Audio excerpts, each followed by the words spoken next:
नमस्कार, मैं सुधांशु। और आज जो है हमने अपने पिछले वीडियो में डिस्कस किया था कि किस तरह से बिगिनर्स जो अभी अभी प्रिपरेशन तैयार कर रहे हैं वो एनसीईआरटी को पढ़ें। एनसीईआरटी को पढ़ें। पहली बार आपको नोट्स बनाने की ज़रूरत नहीं है, आप दूसरी बार जब आप उसको पढ़ रहे होंगे तब आप उसके नोट्स बना सकते हैं। नोट्स कैसे बनाएं ये बिल्कुल ही एक अलग टॉपिक है जिसके बारे में हम लोग अब आने वाले वीडियोस में डिस्कस करेंगे।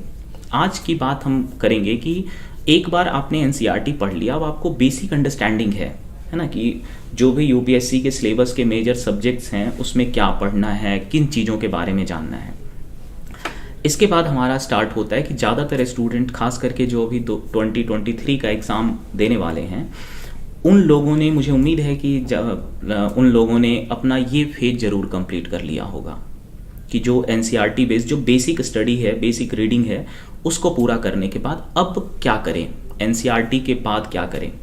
तो एनसीईआरटी के बाद आपको ध्यान रखना है कि एनसीईआरटी करने के बाद कुछ टेस्ट अटेम्प्ट करिए और यूपीएससी की प्रीवियस ईयर क्वेश्चन बनाइए। बहुत सारे क्वेश्चन आपसे नहीं बनेंगे, है ना, बहुत सारे बनेंगे, बहुत सारे नहीं बनेंगे, घबराना नहीं है, क्योंकि जो क्वेश्चन बनेंगे वो आपको ज़रूर कॉन्फिडेंस देगा कि आपने कुछ पढ़ करके क्वेश्चन आप बना पा रहे हो, और जो क्वेश्चन नहीं बनेंगे वो आपको आगे का रास्ता बताएगा कि अब क्या करना है। तो अगर आपने एक सब्जेक्ट पढ़ा, पॉलिटी पढ़ा, आपको एटलीस्ट ये तो पता हो जाएगा कि इस पॉलिटी में क्या क्या पढ़ना है ना, कॉन्स्टिट्यूशन में हमें क्या क्या सीखने होते हैं।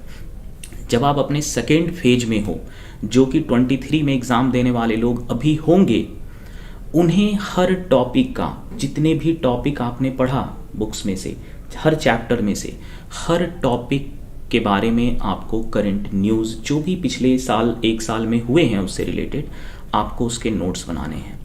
जो हमारी तैयारी का सेकेंड फेज होता है वो बहुत ही उसमें एग्रेसिव और बहुत अच्छे तरीके से हमें नोट्स बनाने होते हैं। ये नोट्स बनाने के लिए आप एनसीईआरटी प्लस कुछ स्टैंडर्ड बुक्स जो भी हैं हर सब्जेक्ट्स के लिए, और साथ ही साथ जो आपके न्यूज़पेपर हैं उसको आप यूज़ करेंगे।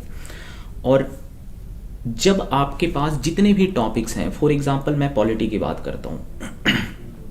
पॉलिटी में जब आप पढ़ोगे, एनसीईआरटी की ही किताब है इंडियन कॉन्स्टिट्यूशन एट वर्क, उस बुक में भी आपको एक कॉन्स्टिट्यूशन का इंट्रोडक्शन होगा, फंडामेंटल राइट के बारे में होगा, है ना, हमारी जो पार्लियामेंट्री सिस्टम है उसके बारे में आप पढ़ते हो, तो आपको एक बेसिक नॉलेज है। अब आपको उस पर फर्दर कंटेंट अपेंड करना है, जोड़ना है, आपको अपने नोट्स में इन सारे कंटेंट को जोड़ना है।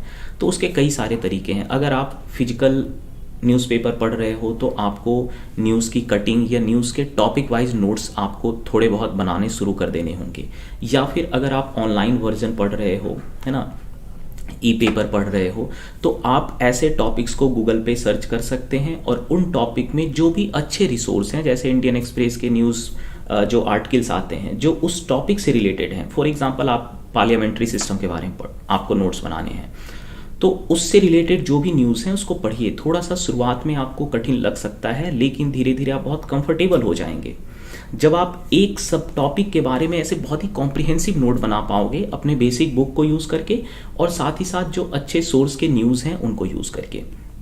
और आपके अगर एक धीरे धीरे करके आप देखोगे कि अगले 3, 4, 5 महीने में आपके पास जितने भी यूपीएससी के एग्ज़ाम में क्वेश्चन आए हुए हैं, चूँकि आप प्रीवियस ईयर क्वेश्चन को भी कर रहे हो फर्स्ट फेज कंप्लीट होने के बाद, तो आप अवेयर होगे कि किस किस तरह के टॉपिक क्वेश्चन में आ रहे हैं और किस किस तरह के टॉपिक आपके बुक्स में दिए हुए हैं। दोनों को मर्ज करिए, है ना, और फिर इन सारे टॉपिक्स पे नोट्स बनाइए, उस नोट्स को रिवाइज करिए। जब आपका तीसरा फेज प्रिपरेशन का स्टार्ट होगा, जो काफ़ी ज़्यादा जिसमें आपको प्रैक्टिस करने हैं क्वेश्चन के, उस फेज में जो आपने नोट्स बनाया है वही आपका सबसे ज़्यादा काम आएगा, है ना। जब हम प्रैक्टिस करते हैं क्वेश्चन की तो सबसे महत्वपूर्ण है कि आपके पास कुछ होना चाहिए। एक बार पढ़ के कोई याद नहीं रख सकता चीज़ों को, बहुत सारी चीज़ें बार बार पढ़ के समझ में आती है। पहली बार आप पढ़ो, आपको लगा कि अरे समझ में नहीं आया, बहुत सारे स्टूडेंट छोड़ देते हैं कुछ कुछ टॉपिक्स को।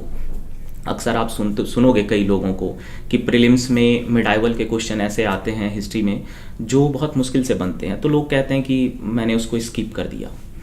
तो मैं ये कहना चाह रहा हूँ कि आप स्किप पहले से दिमाग में मत बनाइए। कोई अगर स्किप किया तो आपको करने की ज़रूरत है नहीं। आप पहले जब आप एनसीईआरटी पूरा पढ़ लो, फिर आप प्रीवियस ईयर क्वेश्चन देखोगे, तो आप एनालिसिस करोगे। उस समय आपको मेंटर्स की ज़रूरत है जो आपको बता पाए कि आपको प्रायोरिटी किन किन सब्जेक्ट्स को देना है। सिलेबस बहुत बड़ा है, लेकिन उसको अगर सही तरीके से प्लानिंग करके किया जाए तो मुझे लगता है कि हम बहुत अच्छे से उसको और कम समय में कर सकते हैं। तो जब आप टेस्ट दे रहे हो तब आपको पता चलेगा कि किन किन सब्जेक्ट में आप अच्छा परफॉर्म कर रहे हो, किन किन चीज़ों को आपको सही करने की ज़रूरत है। उस समय आप अपना एक प्रायोरिटी बना सकते हो सब्जेक्ट्स का कि चलो पहले ये सब्जेक्ट्स मैं पहले करूँगा, फिर अगर मुझे टाइम बचता है तो मैं इसे बार बार रिवाइज करूँगा। बट किसी भी चीज़ को बिल्कुल नहीं छोड़ना है। एनसीईआरटी से तो आपको हर टॉपिक पढ़नी ही चाहिए एक बार, भले ही वो थ्योरेटिकल पोर्शन क्यों ना हो, है ना, आपको ज़रूर पढ़ने चाहिए। तो फिर अगर इसमें आप आगे देखो कि एक बार आपने नोट्स बना लिया, आपको उन सारे टॉपिक्स को अब आप जो है एक एक करके कर रहे हो, यहाँ पे आपका जो क्वेश्चन जब आप अटेम्प्ट करोगे, फिर से एनसीईआरटी के बाद आपने किया, फिर आप एक एक टॉपिक के नोट्स बनाए, इंक्लूडिंग करंट अफेयर से आप उसको पढ़ रहे हो। कुछ गवर्नमेंट की अच्छी वेबसाइट्स हैं जिस पे जैसे पीआईबी है, उस पर भी आपको बहुत सारे इन्फॉर्मेशन मिलेंगे।